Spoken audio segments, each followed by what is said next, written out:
This video is made possible by Brilliant. Learn something new every day for 20% off by being one of the first 200 people to sign up at brilliant.org/RealLifeLore. Okay, answer this question fast. How many countries are there in the world? There isn't really any exactly correct answer because your answer pretty much depends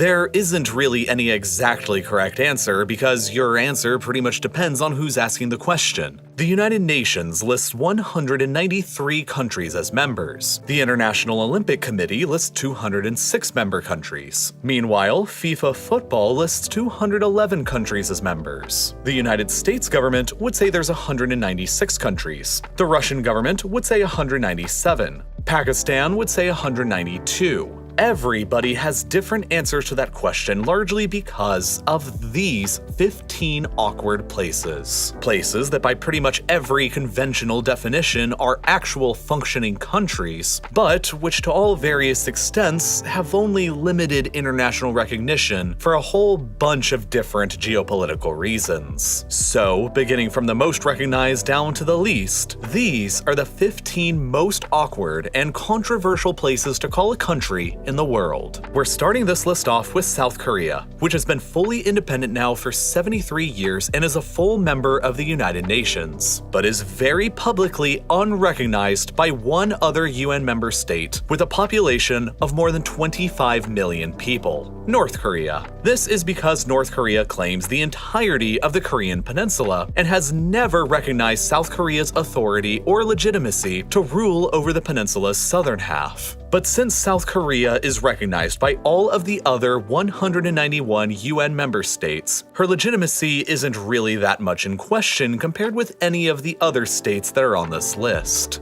Next up is the People's Republic of China, or PRC, a UN member state and one of only 5 permanent members of the United Nations Security Council, who is unrecognized by 15 other UN member states, 1 UN observer, and 1 non-UN state.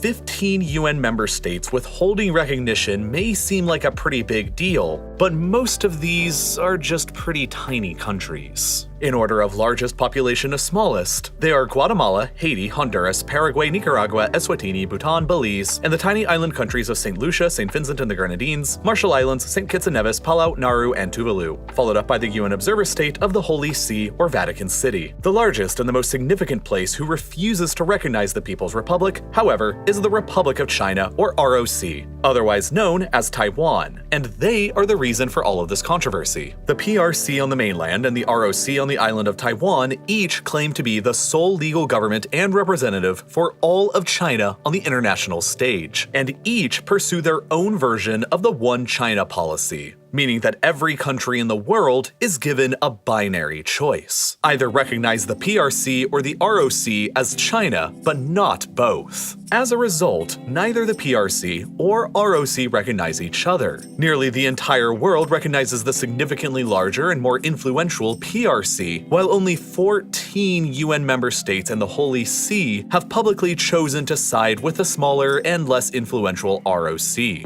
Meanwhile, Bhutan chose the Chad way out of this conundrum and is the only country who refuses to recognize either government, and is therefore the only country in the world who doesn't recognize the existence of China in any capacity. Altogether, that's only about 78 million people whose governments do not recognize the People's Republic of China, and there's a lot more controversial countries from there. Next up on our list is the Republic of Cyprus, another UN member state who isn't recognized by one other UN member state and one non-UN member, Turkey and the Turkish Republic of Northern Cyprus. The Republic of Cyprus claims sovereignty over the entire island of Cyprus, but back in 1974, a military coup d'etat occurred within Cyprus that aimed to unite the island with Greece. Turkey promptly invaded the island to stop that from happening, expelled the ethnic Greeks who lived there, and set up the self-proclaimed Turkish Republic of Northern Cyprus upon that territory. The Republic of Cyprus does not recognize the Turkish Republic of Northern Cyprus as being legitimate, and in response, Turkey and her population of more than 82 million has refused to recognize the Republic of Cyprus. Next up is the Republic of Armenia, yet another UN member state who is unrecognized by one other UN member state, but it's someone that you probably wouldn't expect. Pakistan. Pakistan's beef here is that Armenia and Azerbaijan have both been practically at war with each other for decades ever since their independence, and Pakistan has chosen to align themselves with Azerbaijan by refusing to recognize Armenia. Now, several other countries have allied with Azerbaijan as well, like Turkey, Saudi Arabia, and Yemen, who have all severed their diplomatic relations with Armenia, but they still at least recognize Armenia's existence. Even Azerbaijan recognizes that Armenia exists, but not Pakistan. Since Pakistan's population is huge, that's 216 million people whose government doesn't recognize the existence of Armenia. Following Armenia is North Korea, a UN member state who's in a similar situation as South Korea, but with even less recognition because 3 UN members and 1 non-UN member are denying them any. Just like the North, South Korea also claims the entirety of the Korean peninsula and has never recognized the North's authority or legitimacy to rule over the northern half. And in a show of solidarity, neither does Japan, France, or Taiwan, making up a total of 269 million people whose governments do not recognize them. Let's just move on from there to the really controversial part of this video and dive straight into Israel and Palestine. Israel is a member of the United Nations, but is presently unrecognized by 28 other UN member states, and that number is changing all the time. Back in 1948, the present-day states of Israel and Palestine were each part of a British mandate. The British decided to divide the land between an independent Jewish state and an independent Arab state, but it went rather sloppy. Immediately upon Israel's founding, the entire Arab and most of the Islamic world took the position that the state was founded upon Arab land taken from the Arab Palestinians by the British and universally refused to recognize Israel's existence. As the Cold War intensified, the Americans backed the Israeli cause, while the Soviets backed the Palestinian and Arab cause, which led to nearly the entire communist Eastern Bloc withdrawing their recognition from Israel as well. For its entire existence, East Germany always refused to acknowledge Israel's existence as well, because unlike West Germany, the East German government refused to ever pay any reparations to the Jewish victims of Nazi Germany, and recognizing Israel necessitated paying those reparations, while Israel itself refused relations with Spain for a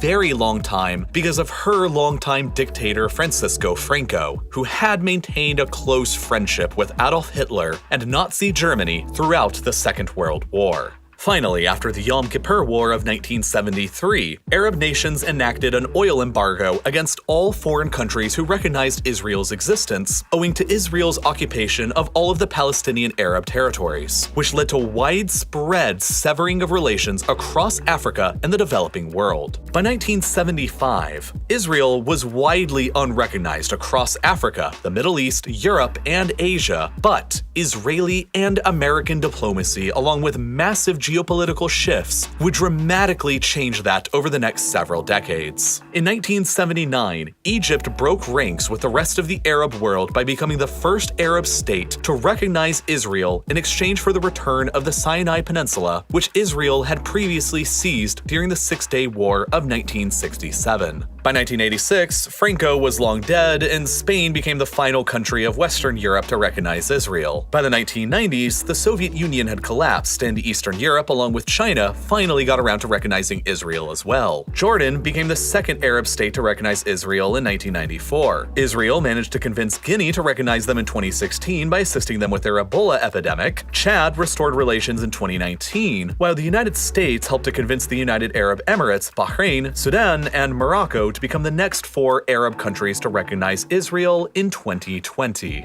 Today, the 28 UN countries who continue to not recognize Israel in order of population are Indonesia, Pakistan, Bangladesh, Iran, Algeria, Iraq, Saudi Arabia, Afghanistan, Malaysia, Yemen, Venezuela, North Korea, Niger, Mali, Syria, Somalia, Tunisia, Cuba, Libya, Lebanon, Oman, Kuwait, Mauritania, Qatar, Djibouti, Comoros, Brunei, Maldives, and Seychelles, with a combined population of more than 1.16 billion people. Alongside the controversy surrounding Israel is the controversy surrounding the state of Palestine, which claims the areas of the West Bank, East East Jerusalem, and the Gaza Strip, all three of which are presently and effectively under Israeli occupation or blockade. Palestine is the first country on this list which is not a full member state of the United Nations, but is instead a UN observer state, a position they've only held for 9 years since 2012. The Palestinian state is presently unrecognized by 55 UN member states with a combined population of 1.24 billion people, primarily consisting of North America, Western Europe, Israel itself, Australia, New Zealand, Japan, and South Korea. On the other side, Palestine is recognized by 138 UN member states, including the entirety of the Arab and Islamic worlds, South America, China, India, and most of Eastern Europe. Palestine is the final state on this list that is recognized by the majority of the world's governments and peoples. So moving on from there, we arrive next to Kosovo in Europe.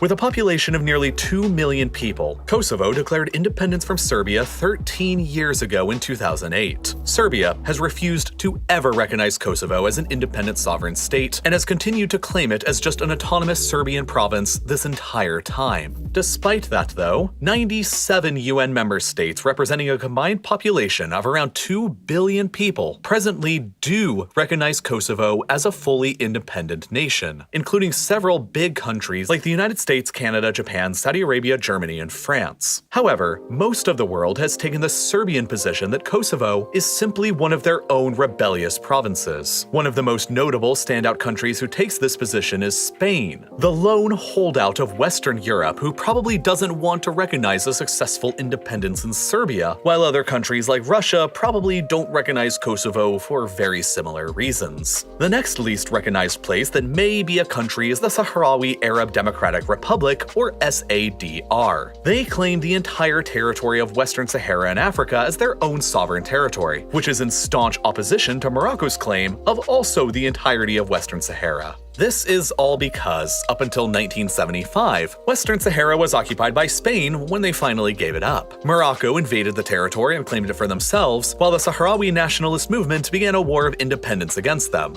In practice, most of Western Sahara is presently controlled and occupied by Morocco, while only a narrow strip along the interior is actually controlled by the SADR. The SADR's claim to statehood over Western Sahara is presently only recognized by 43 UN member states, the largest supporters of which are the weird grouping of Mexico, Iran, Nigeria, South Africa, Ethiopia, Algeria, Syria, Vietnam, and North Korea. At the same time, the only other country in the world which recognizes Morocco's claim to Western Sahara is the United States, who pretty much only does so because, in 2020, they negotiated a deal to do so in exchange for Morocco finally recognizing Israel. Most of the world's countries take an ambiguously neutral stance on who is actually the legitimate authority in Western Sahara so as not to piss anyone off, which is mostly why you always see it marked out as gray on most world maps. Moving on next is the aforementioned Republic of China, aka Taiwan. The ROC used to be a member of the United Nations, but they were expelled from it in 1971 and replaced with the People's Republic of China. The ROC continues to claim being the sole legitimate government of all of China, but presently only controls the island of Taiwan. The 14 UN members who continue not recognizing the PRC of course recognize the ROC instead, in addition to the Holy See. Although the ROC maintains very limited official recognition, they possess the world's 21st largest economy that's similar in size to Turkey, with a population of more than 23 million people. The ROC maintains unofficial ties with more than 50 UN member states across the world, including the United States, who in 2010 negotiated a deal to sell $6.4 billion of weapons to them, which makes them seem an awful lot like a pretty legitimate country. Anyway, moving on from there are both the Republic of South Ossetia and the Republic of Abkhazia, two breakaway states of Georgia which declared their independence in 1992 and 1993. Today, they are only recognized by the same 5 UN member states: Russia, Venezuela, Syria, Nicaragua, and Nauru, while tiny Vanuatu evidently believes that while South Ossetia isn't a country, Abkhazia is, which gives them ever so slightly more international recognition. Russia, though, is the primary supporter of both countries' legitimacy with her population of more than 140 million, which has led some to argue that both are almost just de facto Russian protectorates. Nearly every other UN member, however, continues taking the Georgian position that both South Ossetia and Abkhazia are merely rebellious provinces of Georgia. The next least recognized state is the aforementioned Turkish Republic of Northern Cyprus, which occupies about the northern third of Cyprus Island. Not surprisingly, this republic is only recognized by a single UN member, Turkey, with a population of about 82 million, which has led to similar accusations that Northern Cyprus is basically just a Turkish protectorate. Next up is the Republic of Artsakh, the final place on this list that is recognized as a country by an actual UN member. In this case, a single one, Armenia. Artsakh is the government which controls the ethnically Armenian Karabakh region surrounded by Azerbaijan, and every other UN member in the world besides Armenia considers Karabakh to be basically just a rebellious province of Azerbaijan. The 14th least recognized country on this list is Transnistria, which declared independence from Moldova back in the early 90s and is located between the Dniester River in the west and the Ukrainian border in the east. Nearly 500,000 people live inside of Transnistria, and they maintain their own independent government, military, police, and laws and flag that is all wholly separate from Moldova. Despite that though, not a single UN member recognizes Transnistria as an independent country, although 3 countries who do have some UN member recognition do recognize them: the aforementioned Abkhazia, South Ossetia, and Artsakh, who all maintain a policy of recognizing one another. So since Russia recognizes Abkhazia and South Ossetia, and Armenia recognizes Artsakh, and all 3 of those countries recognize Transnistria, they have some kind of legitimacy at least. But after that, the final state with very limited recognition on this list is the Republic of Somaliland, which fought a brutal 7-year-long war of independence from Somalia, which saw hundreds of thousands of deaths. In 1991, Somaliland declared unilateral independence from the rest of Somalia based upon the borders of the very short-lived 5-day-long Republic of Somaliland, which did exist in 1960 after gaining independence from Britain and before joining up with the rest of Somalia. For all intents and purposes, Somaliland today is a pretty much fully independent country just like Transnistria. She has a population of nearly 6 million people. She has her own completely independent and separate democratic government who operates elections entirely outside of the rest of Somalia. But despite all of that, there isn't a single other country or UN member state who has ever officially recognized them.